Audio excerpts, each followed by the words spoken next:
જી હવે હાલમાં આપ બધા જોઈ રહ્યા છો કે અત્યારે જે અમારી લડત ચાલુ જ છે બેનો દીકરીઓની સ્વાભિમાનની.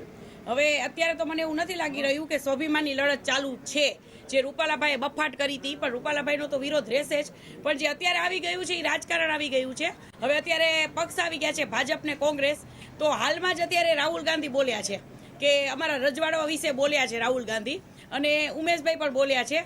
તો રાહુલ ગાંધીને હું પૂછવા માંગુ છું, પહેલા આપનું મોસાળ મને કહો કે કઈ જગ્યાએ છે, અને ઉમેશભાઈને પણ પૂછવા માંગુ છું કે આપના જે નેતા છે જે અત્યારે જેલમાં છે, તો એ કઈ શાક બકાલું તો વેચતા નતા, તો એને જેલમાં નાખવામાં આવ્યા. તો વિરોધ બધાનો કરવો જોઈએ, અને ક્ષત્રિય સમાજે એટલું વિચારવું જોઈએ કે આપણી જે સ્વાભિમાનની લડાઈ હતી એ ફોર્મ રૂપાલાભાઈએ ભર્યું ન ભરવા દેત ને ત્યાં સુધીની ક્ષત્રિય સમાજની લડાઈ હતી.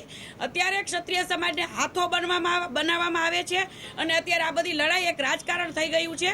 તો વિચારવું જોઈએ અને વિરોધ બધાનો કરવો જોઈએ. અત્યારે રાજકારણ આવી ગયું છે, રાજકારણ કાંઈક તો સમાજ વિચારે. હવે સંકલન સમિતિને હું કહું છું, જે 5 તત્વો આગળ આવીને બોલે છે, મીડિયામાં હાઇલાઇટ થાય છે, એ લોકોને હું કહું છું કે અત્યારે રાહુલ ગાંધી પાસે એક વખત તો માફી મગાવો. તમે કેમ કોંગ્રેસ તરફ થઈ ગયા? અત્યારે કોંગ્રેસ ભાજપ જોવાનું છે, અને આ ભાજપમાં તો ફક્ત ને ફક્ત આપણે રૂપાલાભાઈ વ્યક્તિગત જ પહેલેથી વિરોધ કરતા હતા. તો આખા હિન્દુત્વને અત્યારે તમે ગુમરાહ કરી નાખ્યું. સંકલન સમિતિને હું પ્રશ્ન પૂછું છું કે રાહુલ ગાંધીનો વિરોધ શું કામ નથી કરતા આપ લોકો?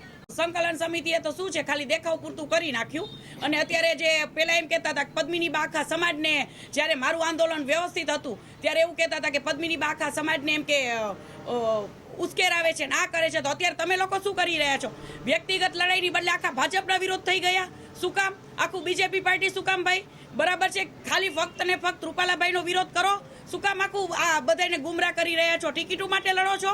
તો પહેલેથી જ કેવું હતું, તો તમારામાં તેવડ હતી ને તો ટિકિટો માટે પોતાને પર્સનલી લડી લેવાય, નહીં કે બેનું દીકરીઓના સ્વાભિમાનની લડતને ગુમરાહ કરી અને પોતાના રોટલા શેકો છો. શરમ આવી જોઈએ, શરમ. તો ક્ષત્રિય સમાજને એ જ કહેવા માંગુ છું કે જો આપણે બેનું દીકરીઓના સ્વાભિમાનની લડત લડતા હોય અને સાચા હોય તો આપણે કોઈને વોટ જ નથી કરવો. આપણી સત્તા આપણી પાસે રાખો, બુથ જ ન હોવા જોઈએ. નહીં ભાજપને વોટ, નહીં કોંગ્રેસને વોટ, ને નહીં આપને વોટ. જો તમે સ્વાભિમાનની લડત લડતા હોય તો, બાકી રાજકારણ કરતા હોય તો રાજકારણ કરો, બાકી કોઈને ફાયદો નથી. કોંગ્રેસને વોટ દેવાથી એ ફાયદો કોઈ જાતનો ક્ષત્રિય સમાજને નહીં થાય, એટલું યાદ રાખજો.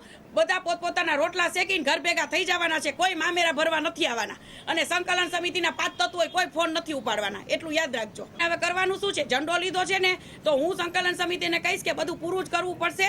અમારા ક્ષત્રિય સમાજની આબરૂ તમારા હાથમાં છે, ને આબરૂ પથારી ફેરવશે તો હજી હું પેલા 5 તત્વોને બંગડિયું ચોક્કસ ફેરાવીશ.